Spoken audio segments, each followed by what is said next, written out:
we have Rebbecca Hemmings, who is an award-winning founder and director of Strawberry Words Training and Development Company based in Birmingham. She will be spending her 7 minutes reading us a poem that will bring to attention the microaggressions that are faced by women from ethnic minority backgrounds. So Rebbecca, the floor is yours.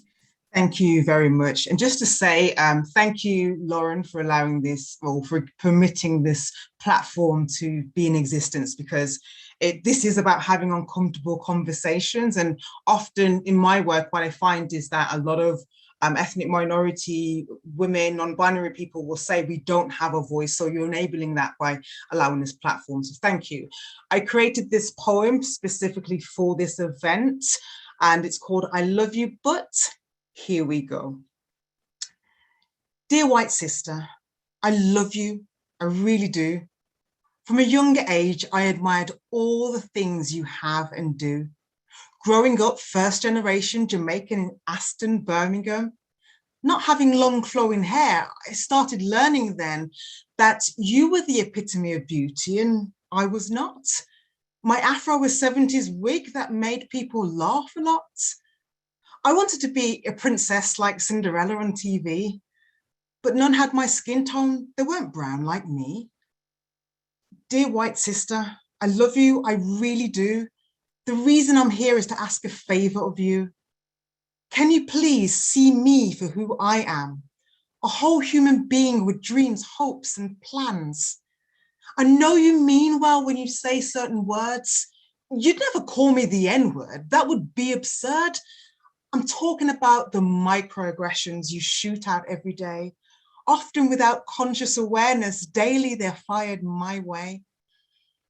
Every time I think I'm being dealt as just me, I'm reminded that I'm a stereotype, you see.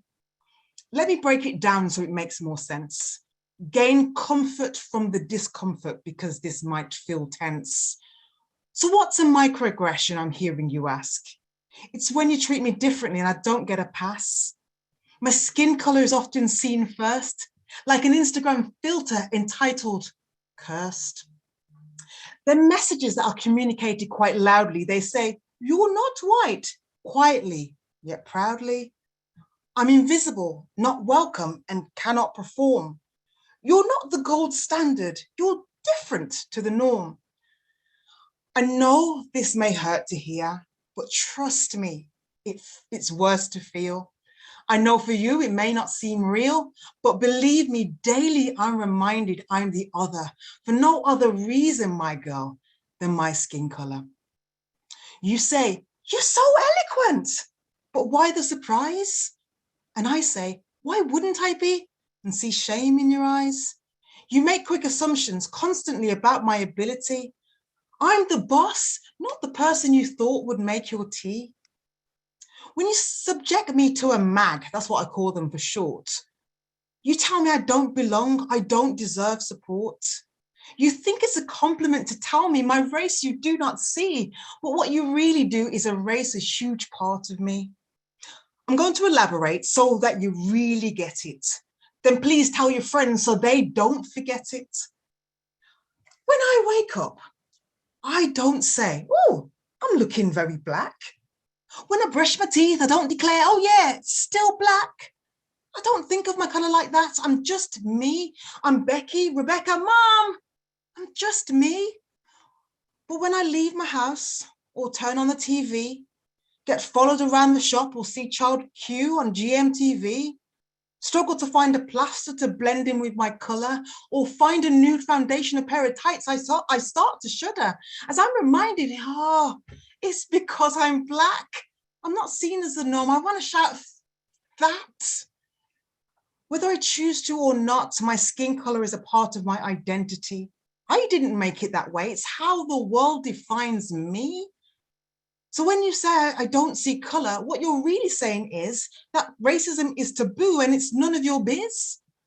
All that horrible race stuff you're saying and pain you're displaying makes me feel really uncomfortable. The joy is fading. Hide that part of you. Don't be authentic. My feelings are what matter. You're just being pedantic. It's called white centering. My feelings do not matter. I'm gaslighted, called angry, seen as the Mad Hatter. I'm human. I'm allowed to express my emotions. The tears I hold back can fill new oceans. Please see that I'm hurting and I want to just be free. But whilst you don't see color, you imprison me. The colorblind approach only causes harm. See the whole person and lay down your arms. Dear white sister, I love you, I really do. The patriarchy wants submission from me and you. But why is there silence when Black women get attacked? We stand up and fight, but volume in your presence is lacked. Where is the outrage when 1 in 5 Black mothers die during childbirth? You get protest vigils of that you are worth, but it seems I do not have the same level of value. Can I get that generosity of thought? Do that? Can you? Oh, Lord of God, how can I make you hear? Anxiety, depression, confusion appear. Internalized racism, stunted emotions make me sick. We're dying from your silence. Can you hear me, chick? Sure, we can't bother. Is there any point to my plea? Or do I go back to venting to my Black sisters and me? No, I know better than that. You want to be an ally and I ain't mad at that. Okay, all I'm really asking of you is that you see my human all the way through. Get to know me for who I really am, to break down those unconscious biases. I know you can. Educate yourself on what racism really looks like.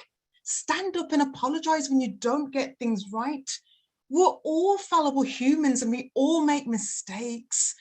Take risks to challenge and the bias you will break.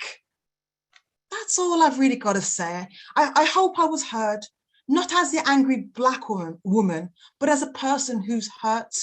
There's so much more to me than just my race. I'm a whole person and I don't want to be erased. Let's arrange a coffee and debate the Oscars, but don't shut me down if I say she touched my coffee. Just ask how I'm feeling and then hear me out. Let me vent and work the frustration through my pout.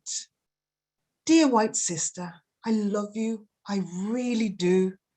Today, I've opened up my heart to you, shared my vulnerability right from the source. Feel my humanity, and I know will be a formidable force.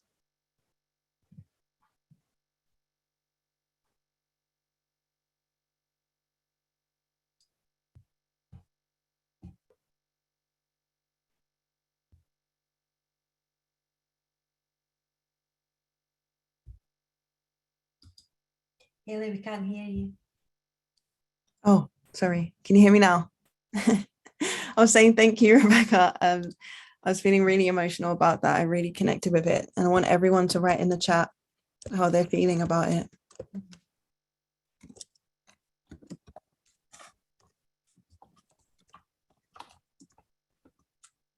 Incredible, moved, emotional, so powerful.